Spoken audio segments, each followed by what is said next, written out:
Hello, awesome people. Welcome to VP's Wealth Radio Show. Wish you a very, very happy and a prosperous new year. So, being a Wednesday and also the first day of new year, I thought being a ritual that we take a lesson from my book, Slumdog Investor. What is that one lesson which I can give it to you, which is going to help you for the rest of your life? So, let's get started and take a lesson from my book, Slumdog Investor. And the lesson which I want to give you from my book on the very first day of a new year is a success rule called 10-10-10. Okay, this rule comes from the book of Suzy Welch. And what this rule says is that when you make an important decision in your life, just think what is going to be the impact of this decision 10 days from now, 10 months from now, and 10 years from now. Let me run that again. What will be the impact of your decision 10 days from now, 10 months from now, and 10 years from now? So there is a very, very interesting story attached to this particular rule. And you would have read this story somewhere, or you would have watched some video around it, but I thought this is one of the most important story which I can cover on the very first day of a new year. And this is the story of Judy Tong, and she is connected to Alibaba. So let us look into her story.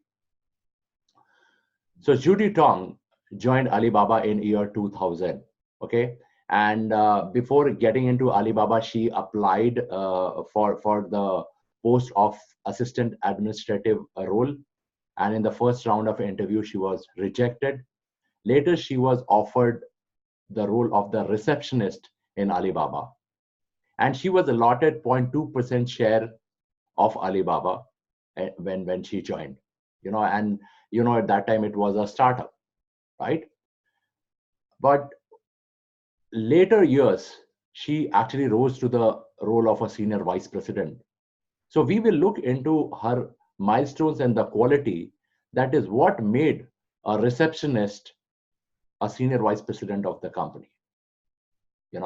So one great thing about her when I was going through her a little bit of a biography was she had the excellent people skills. Warren Buffett also talks about it.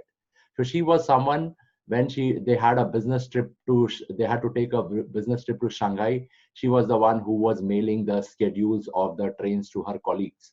So during the summer, she was the one who was storing cold drinks for friends. And even as a receptionist in all the customer conversation, she was the one who was going beyond her limit to help the customer, right? So that's one very great quality which Judy had, because people skill is something which will take you to the heights. Okay.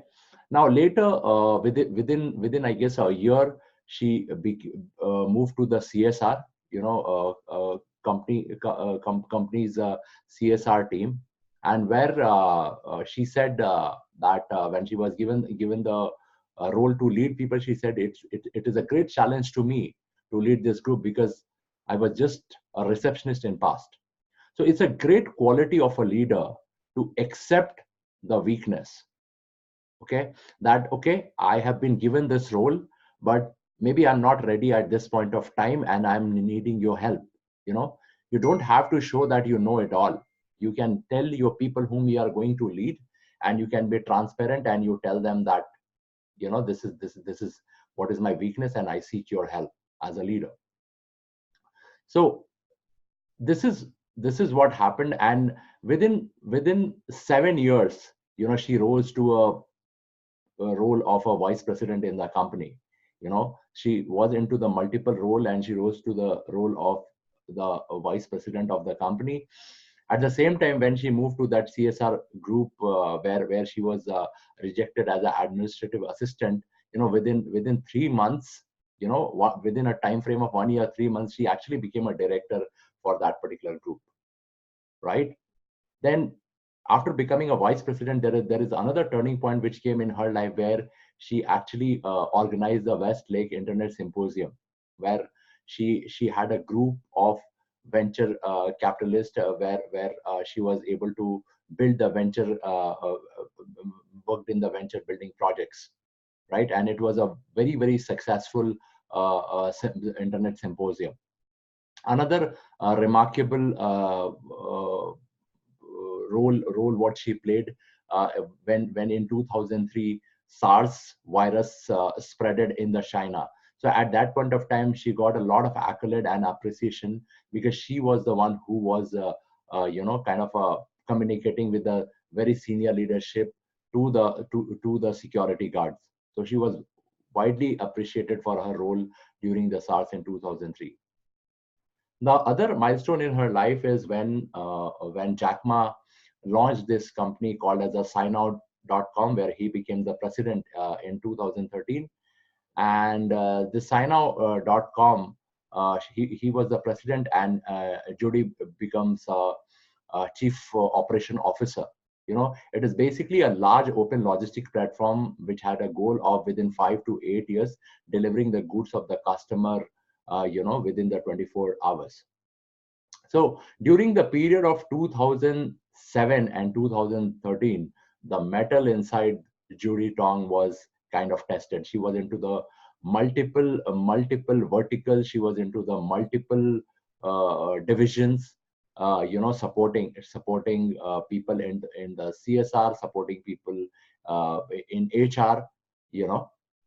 And one interesting story which parallelly runs is, she had a 0.2% shares of Alibaba, and she will go and every 2 years she will ask Jack Ma that when is Alibaba going public.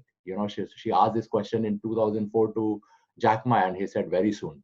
Then she asked the same question in 2006. Jack Ma said very soon, and she kind of waited for 14 years.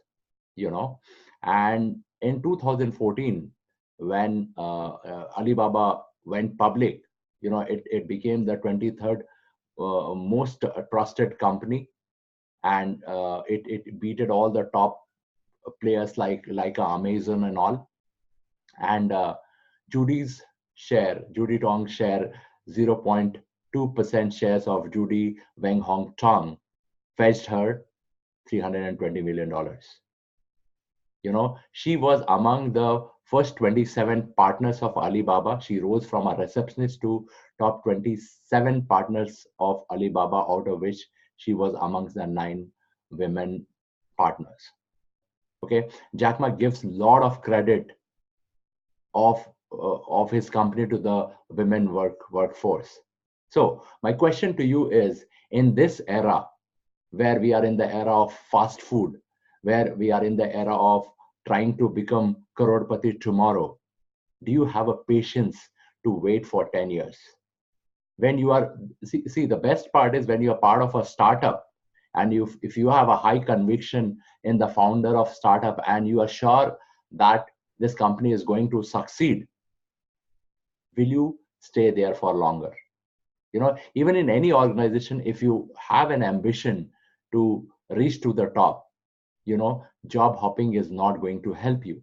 You have to spend time in the company to understand the platter and the offerings of the company, so that tomorrow you can go and sell and help the company expand, right? You will be always paid in the marketplace for the value which you bring in. Okay, so remember this rule 10-10-10, and remember that you will be paid in the marketplace for the value which you bring. Okay, so this is all I wanted to share. Once again, wish you all a very happy and the prosperous new year, and I'll again talk to you tomorrow.